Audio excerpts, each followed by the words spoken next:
cuy. Potret cuy. Oke. Sekarang kita kedatangan sama Fitra Sujawoto aka Si Jawot. Jawot gitu kan. Jawot. Siap. Buat ngapain mereka? Lumayan. Dia lagi pusing banget abis nge-zoom anak. Nah, iya, kalau online nih gitu kan sekarang online lagi. Ini kan pagi-pagi bro, kan pagi-pagi Tidur kan. paginya keganggu. Iya, ngopi pagi santai. Bangun pagi gua sebenarnya gua ganggu. Jadi bangun pagi sekarang login Zoom. Login Zoom. Anak pertama, anak kedua login Zoom. Anak ketiga ya? Anak ketiga. Anak ketiga belum. Udah mulai sekolah ya? Anak ketiga iya belum mulai sekolah, tapi kalau 1-2 udah sibuk dengan perzuman ria aja. Sibuk dan Memusingkan. Bapak juga menjadi lebih sibuk. Oke nih, ngomong nih buku apa sih? ya? Buku apa ya? Nih, Nggak tahu juga kita. iya Pak, buku saya Pak. Buku saya judulnya Lihat Dengar Rasakan. Bisa dibeli di toko buku terdekat di Instagram. Di Instagram saya. Ya. Ya, jadi Pak Jawot ini adalah wedding photographer ya Pak Jawot ya. Siap. Dari Red Photopreneur White juga ya? Photopreneur juga, dan sekarang Jawot baru ngeluarin buku khususnya buku wedding. Ini iya. Apa sih ini sebenarnya? Lebih ke apa sih? Ini sebenarnya lebih ke ngisi waktu karena pandemi sih. Tapi jadi menghasilkan ya buku ya. Tapi kalau misalkan saya baca sekilas ini merujuknya ke hal-hal yang berbau wedding ya. Relevan dengan pekerjaan Mas Jawot. Di dalamnya itu ada. Coba bisa jelasin gak sih kenapa kontennya itu lihat, dengar, rasakan gitu? Oh. Kenapa enggak? Kenapa narasi ini? Kenapa narasi ini yang diangkat gitu? Ini kan judul lagu Ceylon Seven sebenarnya.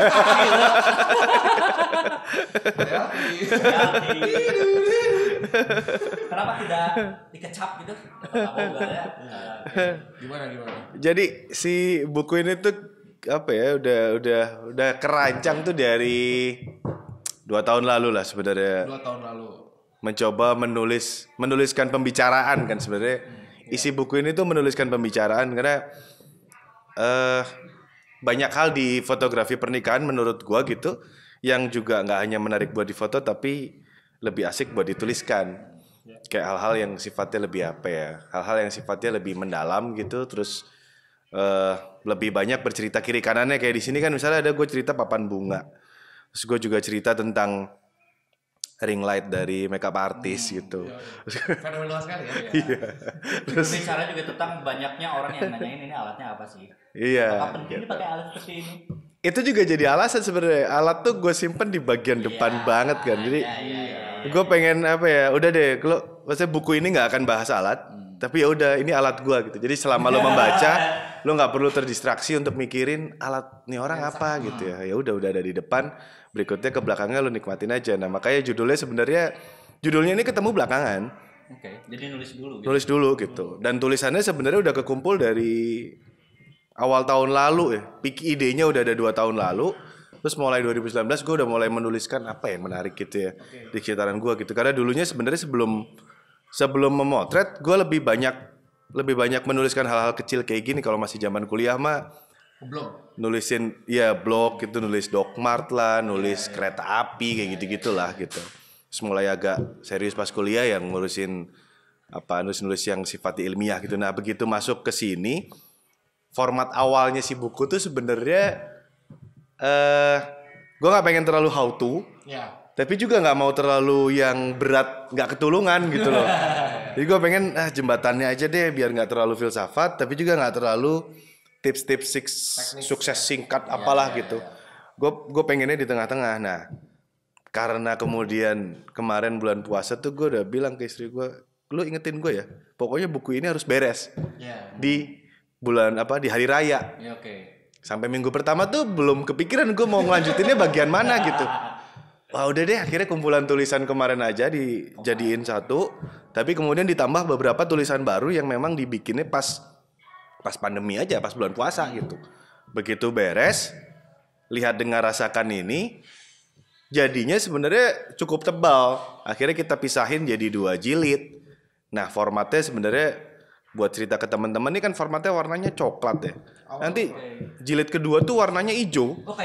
Kayak buku nikah gitu. Jadi lu bisa jajarin gitu aja. Tapi nanti rencananya baru kita publish Oktober.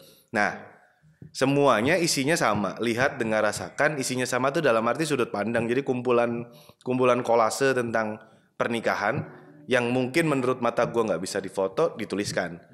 Yang kita lihat, yang kita dengar, kita rasain. Kayak misalnya contoh, kenapa sih lo harus pakai seragam? Seragam fotografer pernikahan dan videografer itu kan luar biasa ya. Lo kayak misalnya begini, ada nggak sih masa-masa di mana kemudian fotografer dan videografer pernikahan menggunakan seragam yang seperti stasiun TV gitu? Iya. Ada. Iya kan. Gue juga punya gitu, ada bordiran. Gambar diafragma. Sekarang masih ada gitu. Nah itu gue tuliskan. Terus kemudian makin kesini di kota-kota besar atau bahkan beberapa teman di daerah yang lain juga sepertinya tanpa kita bersepakat seragamnya sama. Kalau nggak hitam-hitam, putih coklat gitu. Iya. Entah kenapa gitu kan. Iya. Cino, sneakers gitu. Nah, luar dari itu ya kombinasinya aja. Nah, di situ gue ceritain ada satu kolase judulnya seragam Sabtu Minggu gitu. Karena dulu kita kadang meributkan gini ya. Pengantin ganti baju berapa kali nih gitu. Nah, di sisi kita juga sebenarnya kita juga punya seragam ya. Yang kadang-kadang kita tuh kan pakai seragam cuman weekend ya. Iya. Lu kan Senin sampai Selasa, masa Senin sampai Kamis lu ngedit pakai putih Cino? Kan enggak juga gitu lah. Tuh kayak hitam-hitam sama bordiran. Lu kan ada bordiran di sini, warna silver. Kalau kan disaku buat landscape. Oh iya. Gitu. Nah, kisah-kisah itulah, kolase-kolase kecil kayak gitulah. Yang gua berusaha ceritakan tujuannya lebih kepada apa ya? Menikmati, membaca lebih dalam tentang profesi kita aja gitu sebagai dokumentasi pernikahan. Dan saya lihat waktu di sana kita tuh belajar dari fotografi, belajar dari apa yang kita lakukan, apa yang kita lihat di sekitaran. Karena Pak Jawat ini sebenarnya kan basicnya fotografer dokumenter ya Pak ya. Sempet lah. Sempet itu kan berarti mendalami. Jadi bernarasi, lihat, dengar, rasakan memang detail itu. Dia melihat kayak fenomena berseragam di fotografi, cuman Sabtu Minggu. Dengan judul seragam Sabtu Minggu menarik banget. Tapi emang lucu Pak. Gue nggak tahu ini akan disensor atau enggak. Tapi misalnya, ada sensor. Lo bisa lihat kan jas penghulu selalu kebesaran. Iya benar. Jadi di apa ya? Bapak kenapa nggak bikin stand up komedi aja Pak? Iya, cocok ya. Ini bagus Pak. Bukan kejanggalan, gue melihatnya di pesta pernikahan, di upacara pernikahan itu banyak apa ya? Banyak pertemuan budaya, banyak pertemuan pemikiran yang kemudian kadang-kadang keluarnya nih gitu, hasil akhir ya. Misalnya contoh, wedding garden gitu. Terus udah ditulis nih pakai sneaker terus putih-putih. Terus ada ibu-ibu datang pakai high heels. Pakai high heels. Terus gue kadang ya dengerin orang gibah gosip, dia ngobrol sama temennya. Iya masa weddingan pakai sneakers kan nggak sopan. Padahal di undangannya emang sneakers, pestanya pesta garden gitu. Itu yang bagi gue sudut pandang menarik gitu, fenomena. Dan hebatnya Jawot itu bisa menangkap fenomena yang ada di wedding sekarang gitu dan dijadikan dokumenter. Iya. Ini sih sebenarnya kan kita selalu berpikir kebudayaan itu hal yang besar ya. Betul.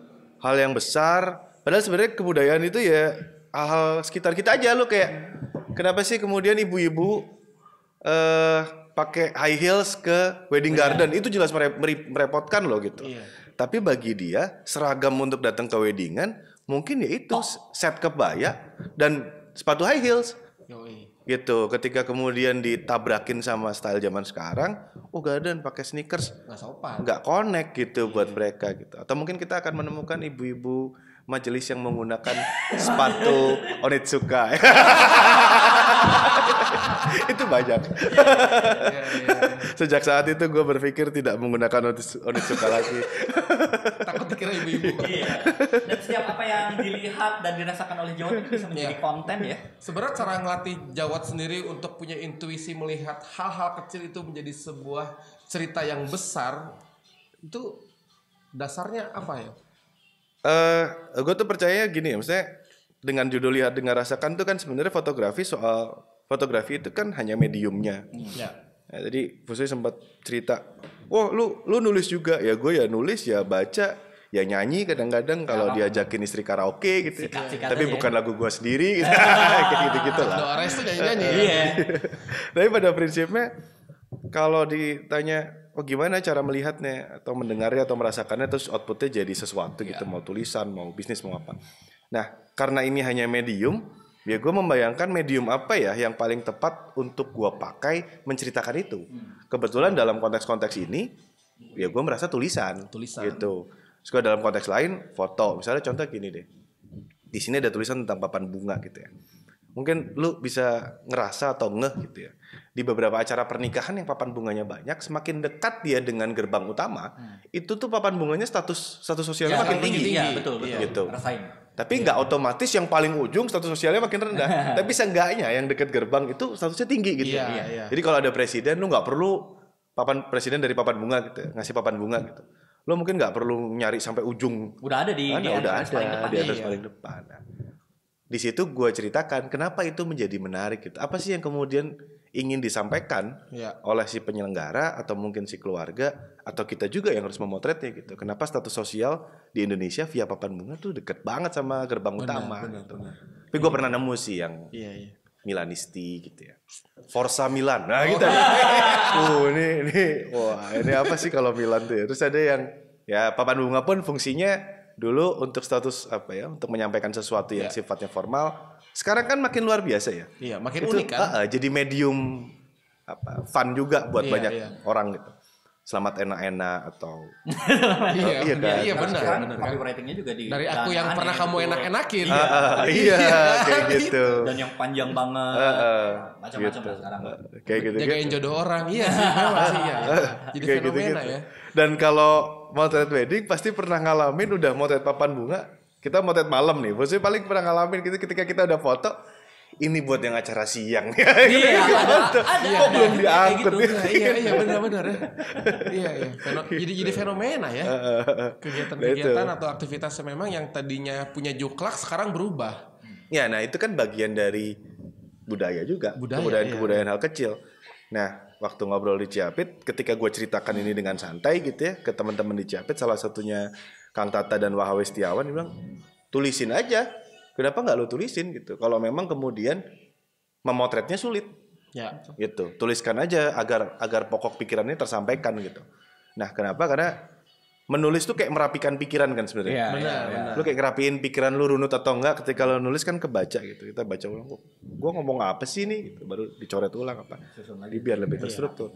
Ketika memotret biasanya ngaruh gitu. Ketika memotret lu sudah cukup terbayang apa yang gue mau ceritakan dari visual ini gitu. Di situ sih. Jadi flow ceritanya bisa berurutan ya. Bisa lebih rapi. Pasti juga. Iya. Pasti circle lah dari mulai membaca, menulis, aktivitas yang melibatkan panca indera tuh pasti ini ada apa? Ada korelasinya ketika lu bikin sesuatu pasti berasa gitu. Iya. Oh, nih gaya berpikir ini orang begini nih. Gitu lah kira-kira, Bro. Oke. Gitu. Tapi jilid 2 ya, teman-teman. Jilid 2 di bulan Oktober. Warna hijau. Ini seru banget karena memang gaya penulisannya kalau teman-teman ngikutin ya. Instagramnya si Jawot. Gaya bahasanya tuh memang Jawot banget sih. Jadi ketika ikut kelasnya dia di File Photo Week, gaya bicara, gaya bahasa, ini Jawot banget sih. Tipe pemikir ya. Jadi ketika ada fotografer yang ngefans banget sama Jawot, memang narasi mereka tuh berubah. Ini Jawot nih. Ini fansnya Jawot nih. Ini fansnya Jawot nih. Saya ngefans sama foto ini sebenarnya. Foto siapa? Covernya foto siapa sih? Ini covernya ini foto nenek saya nih. Jadi dipajang di rumah di Malang. Ini cover gitu ya. Ini namanya Misium, ini namanya Sarkawi. Oh, yang kemarin diceritain Saya manggilnya emak, saya manggilnya Mbah Dut gitu. Nah, sebenarnya mah berikutnya gue nggak terlalu apa ya. Dulu mah gue nggak terlalu ngeh tentang fungsi foto ini, maksud gue ya sebatas foto keluarga yang kemudian dipajang di ruang tengah gitu. Tapi setelah gue kemudian masuk ke fotografi pernikahan pasti ada galaunya gitu ya. Kenapa dengan profesi ini? Kenapa gue ngambil profesi lain? Misalnya bisnisnya lagi sepi, kenapa ya gue ada di sini gitu kayak gitu tuh pasti kita atau gue pribadi lah seenggaknya gitu ngalamin. Masih nyari ini ya, find your why itu ya. Dan ketika kemudian gue pulang ke Malang, nenek gue masih ada kan. Nenek gue sering ya itu nanya gimana bisnis foto kamu atau motretnya segala macam. Pas akhirnya jadi buku ini, kayaknya tuh semua hal yang gue ceritakan di dalam sini sebenarnya terwakili oleh satu foto ini. Oke. Dan foto di dalamnya sebenarnya ada foto yang lain ya. Jadi ini nggak cuma nenek kakek gua, tapi juga nenek kakeknya Christine ada di sini sebenarnya. Oh, ada. Di sini nih. Wih, masih tersimpan. Ini nenek kakeknya Christine. Oke. Gitu. Ini nenek kakek gua. Wah. Gitu. Ceritanya isi buku ini gitu. Dalam konteks apa? Kan kita suka ngomongnya fotografi pernikahan itu foto yang sampai sekian puluh tahun nanti bakal tetap masih bisa dikenang orang gitu. Ada yang nonton lah gitu, seenggaknya ada yang lihat karya kita gitu. Tapi gue juga lihat sisi yang lebih jauhnya tuh kayak gue nanya kan ke nenek gue, ini yang motret siapa? Nggak tahu, studio aja waktu itu deket alun-alun atau Masjid Jame, gue lupa gitu. Terus bilang, oh jadi Mbak nggak tahu yang motret siapa? Nggak tahu. Tapi itu dipajang gitu buat gue, wah edan juga nih gitu sih. Maksudnya sebagai fotografer itu sikap yang luar biasa kan. Ketika ngelihat ini tuh yang penting ya karyanya gue kasih. Lo inget atau enggak, ya ini punya lu. Gitu. Nggak perlu lo membayangkan. Moga-moga nih orang ingat terus kalau gue yang motret. Nah itu perasaan, apalah kalau dalam konteks kita mungkin bahasa ininya ikhlas gitu ya. Itu ya beda. Ya itu yang tadi Fusi mention belajar fotografi dan belajar dari fotografi itu kalau dalam konteks fotografi pernikahan, gue lihat fotografer pernikahan tuh sebenarnya punya potensi dengan sikap itu gitu loh. Nggak meributkan foto ini milik siapa dan segala macam karena si pemilik kenangan juga. Nenek gue nggak inget yang motret siapa. Tapi gue dan keluarga masih bisa menghayati sesuatu dari gambar ini gitu loh. Dengan gitu gaya foto zaman itu. Nah itu ya konteksnya jadi lihat dengar rasakan itu. Jangan-jangan punya fotografer mau pakai kamera apa lagi? Kalau misalkan presetnya apa lagi? Iya. Harusnya kan ubah mindset bukan preset. Atau gue takutnya tripod. Apa stand foto? Virtual. Iya.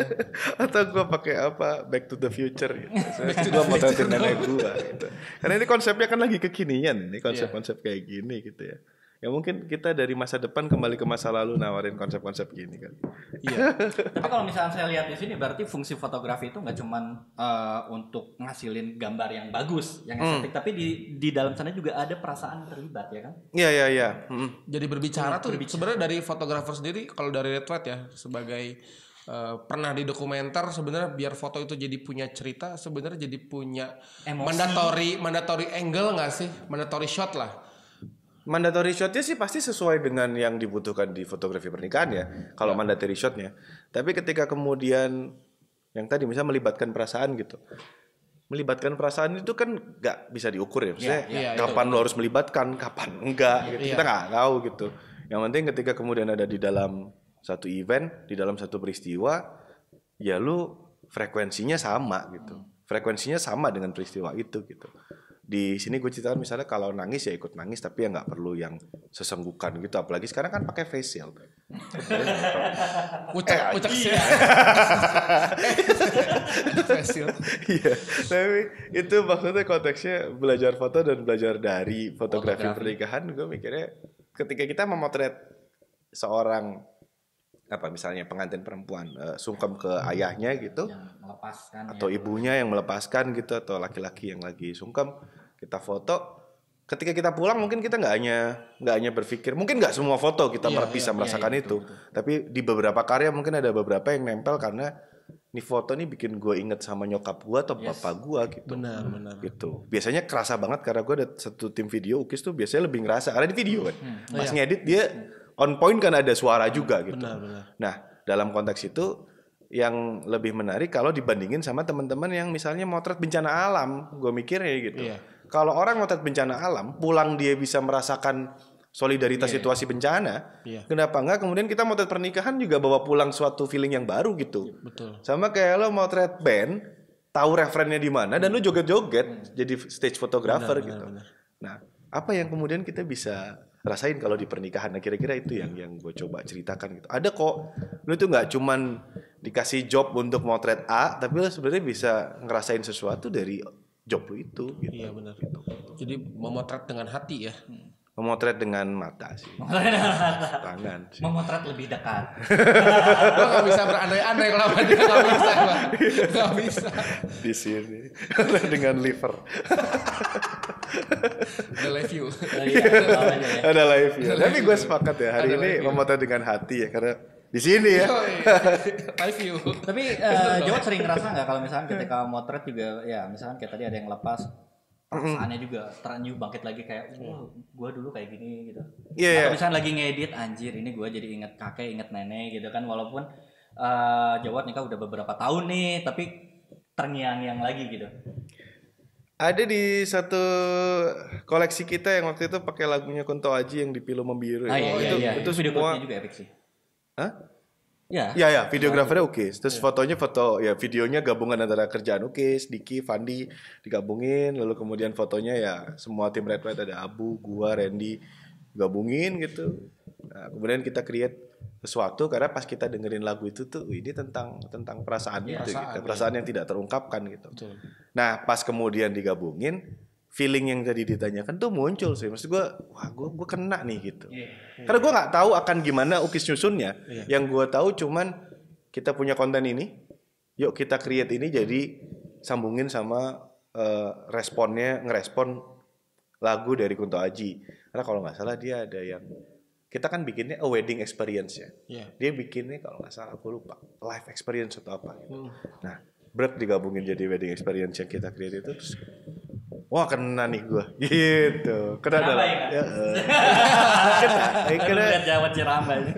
Emang apa ya? Ya itulah gitu ya. Saya sebagai fotografer itu menurut gue kita di pernikahan punya perasaan yang kayak gitu tuh meskipun dengan alasan gue kan job bla bla bla padat begini.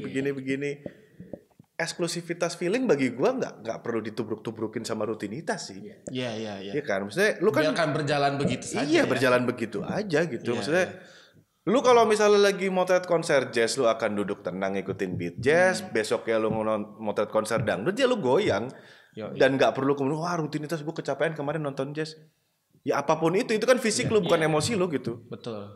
Kecuali kalau emosi gue lagi capek bro. Emosinya capek. Tapi kadang-kadang kita perlu jeda kan. Nah pandemi kan ngasih jeda.